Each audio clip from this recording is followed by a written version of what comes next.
Bagaimana pendapat Gus Baha tentang wanita karir ataupun wanita yang aktif dalam bidang sosial?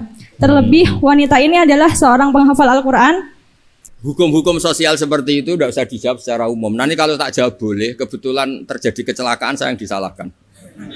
Misalnya terus gak seneng suami, seneng orang lain kan ya repot itu. Tapi kalau diharamkan juga ndak baik. Ya mohon ngoten niki ngurusi tiang-tiang sing sul adab nih, monggo 2 kali. Tersebut. Maturun Gus, ya hari ini saya kira tidak ada yang orang paling bergembira kecuali saya ya. Karena ada kaidah tidak ada yang digojlok wali, insya Allah jadi wali juga gitu. Baik, monggo mungkin ada kita beri 2 kesempatan, 1 akhwat, 1 ikhwan. Yang monggo dikasihkan. Ya. Yang ini aja yang dekat biar nggak terlalu jauh. Yang akhwat kalau ada langsung mati. Ya, yang di sebelah kanan ada 1. Kasih mic-nya.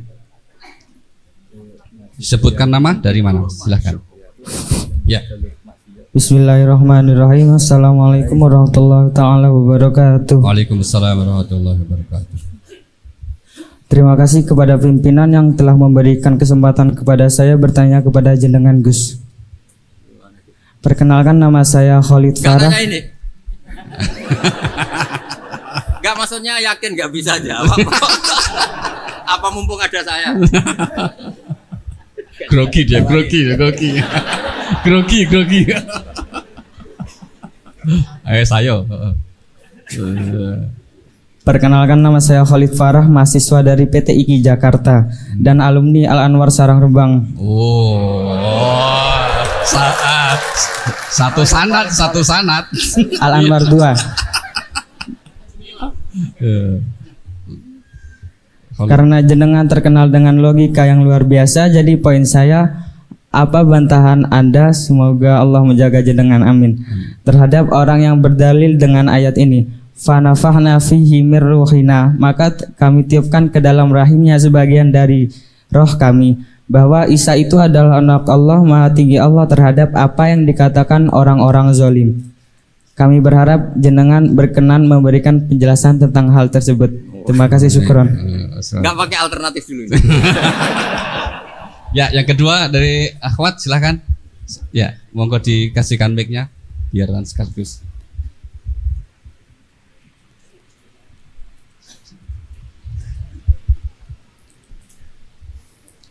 Bismillahirrahmanirrahim. Assalamualaikum warahmatullahi wabarakatuh. Waalaikumsalam warahmatullahi wabarakatuh. Gus, nama saya Indana Zulfa, saya dari Boyolali dan saya santri BK angkatan 31. Pertanyaan saya, bagaimana pendapat Gus Baha tentang wanita karir ataupun wanita yang aktif dalam bidang sosial? Terlebih wanita ini adalah seorang penghafal Al-Quran. Maksud saya, yang wanita karir ini bukan hanya dalam mengajar, tidak hanya bekerja dengan mengajar, tapi dia juga terjun dalam bidang bisnis dan juga suka melakukan inovasi-inovasi baru seperti mendirikan lembaga sosial dengan tujuan untuk menolong orang lain. Dan dalam Islam sendiri, bagaimana aturannya atau batasan-batasannya? Terima kasih. Terima kasih. Monggo langsung. Provokator.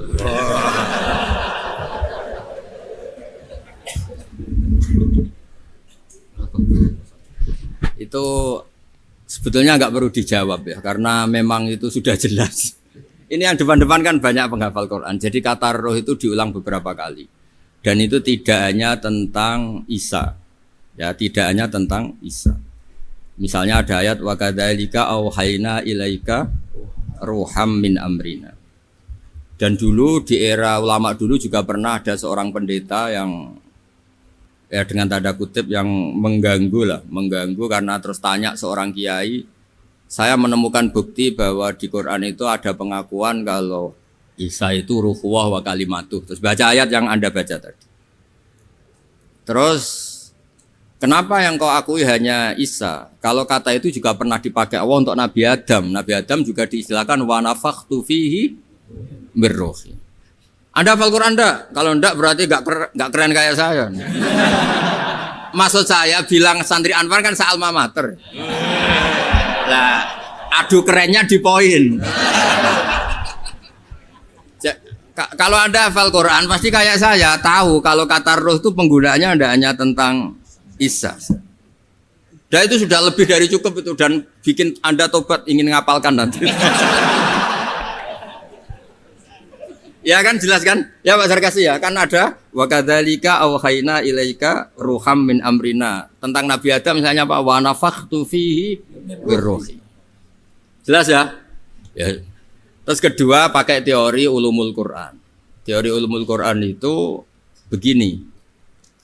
Kata-kata itu, ini keahliannya Pak Kures. Kata-kata itu bisa masih ismiyah, bisa masih wasfiyah, atau mengalami perpindahan dari wasfiyah ke ismiyah atau ismiyah ke wasfiyah. Misalnya gini, sesuatu yang hidup namanya apa? Roh. Sesuatu yang hidup namanya kan? Nah, asal kehidupan disebut roh. Karena Quran itu bisa menghidupkan, disebut auhayna ilaika ruhan. Karena bikin hidup. Orang kalau punya Quran kan punya semangat, punya hidup. Bandingannya adalah orang yang nggak bisa berpikir disebut orang yang mati karena nggak punya daya berpikir atau tidak bisa mikir. Sehingga orang yang pinter istilahnya Quran liyahlika man halaka am bayinati wa yahya man hayya am bayinah. Jadi kalau orang nggak pinter itu disebut mati karena wujuduhu kadami. Dan itu Anda harus ngaji seperti itu. Nah, sehingga istilah-istilah itu ya normal saja karena Adam dikasih kehidupan, Nabi Isa dikasih kehidupan, dan Quran bisa menghidupkan kita dengan pencerahannya, semuanya itu disebut roh. Jadi istilah roh itu udah harus yang Anda bayangkan terus begini, terus kayak apa itu ya biasa aja karena tadi ada lafadz yang nggak lepas dari makna wasfiyahnya. Nah, di Quran tuh sering ada kata gitu. Misalnya begini, ini contoh, ini sebagai penghormatan ini sama yang bajak ini. Saya beri contoh, Quran itu dikatakan apa? Quran, karena makruh dibaca kan. Tapi ada istilah lagi hamim wal kitabil mubin, karena maktub. Quran kan ditulis, maka diistilahkan apa? Kitab. Tapi Quran juga punya fungsi memisahkan hak dan batil, disebut furqan. Wama anzalna ala abdina yaumal furqan yaumal taqal. Nah, karena furqan itu makna wasfiyahnya itu memisahkan antara hak dan batil, maka Taurat pun pernah disebut sebagai furqan. Walaqad ataina Musa wa Harunal furqan. Itu bukan furqan yang kayak Quran kita, tapi ya Taurat. Karena dengan makna wasfiyah itu sama. Taurat ya bisa misahkan hak dan batil, Quran juga misahkan hak dan berarti yang seperti ini itu pakai makna apa? Wasfiyah istilahnya. Makna asal usul. Malah kepinteran kok enak nerangno iki malah keribet. Dan yang dari Ufti, jenengan aja ya gimana? Provokator tenan deh. Nafal Quran yang bisnis. Wanita karir. Hukum-hukum sosial seperti itu tidak usah dijawab secara umum. Nanti kalau tak jawab boleh, kebetulan terjadi kecelakaan saya yang disalahkan. Misalnya terus gak seneng suami, seneng orang lain kan ya repot ya. Tapi kalau diharamkan juga tidak banyak yang benar-benar akibatnya itu positif karena orangnya juga positif. Nah di adat fikih Bali, di adat fikih itu hukum fikih yang produk-produknya itu bersifat sosial. Biasanya ulama itu pasti khilaf karena nggak ada kepastian semua. Misalnya begini, anak hafid merantau di Jakarta boleh enggak? Dibilang nggak boleh yang manfaat ya banyak, dibilang boleh yang tersesat ya. Kan nggak jelas hukum itu udah harus hafid gini ya sama ini. Dulu ini di kampung khusus tadi Jakarta berulah semua ini. Kayak gitu itu kan nggak jelas karena masalah sosial. Ada ini yang kisah nyata. Istri saya haji itu tidak sama saya, ibu saya haji ya tidak sama bapak.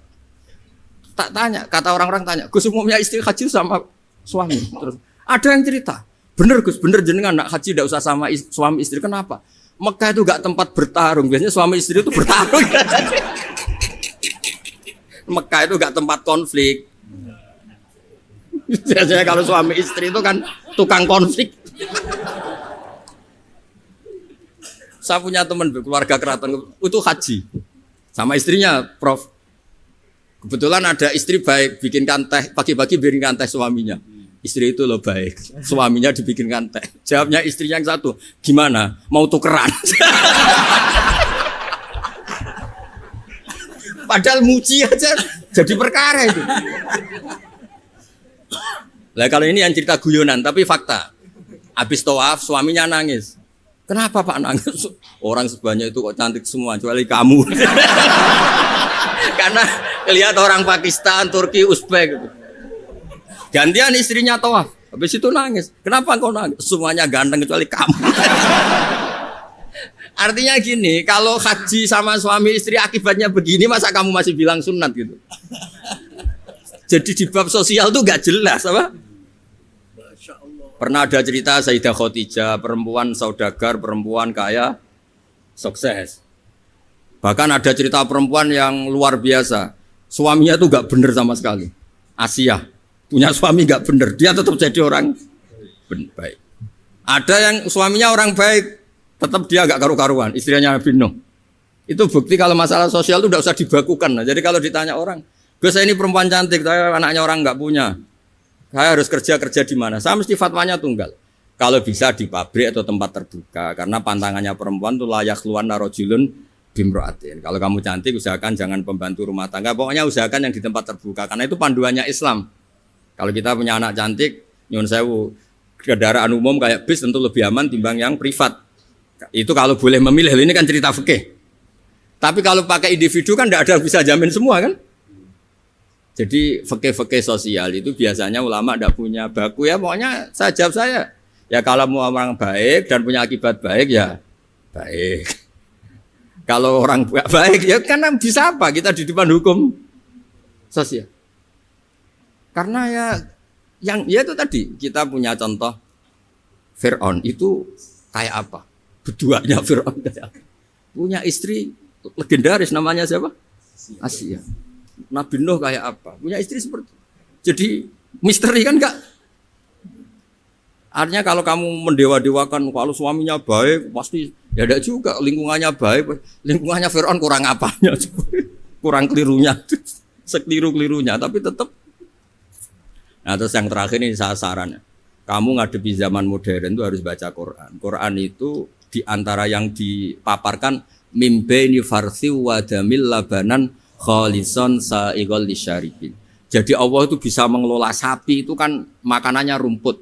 Di tubuh sapi itu ada darah, ada kotoran, tapi sapi bisa melahirkan susu. Itu kata ulama-ulama, apapun rusaknya zaman, sebetulnya gesekan-gesekan di alam nyata ini ada kotoran, ada darah. Kalau kamu orang baik pasti tetap jadi labanan khalison. Tidak usah putus asa. Apapun zaman ini kita harus tetap jadi labanan khalison. Padahal mimbaini farthiu wadamin antara itu bukti bahwa kita tidak boleh putus asa. Sekarang zaman tidak kayak dulu, tidak kayak zaman Wali Songo. Zaman sekarang pun masih ada bagi, masih ada Ustadz Sulada.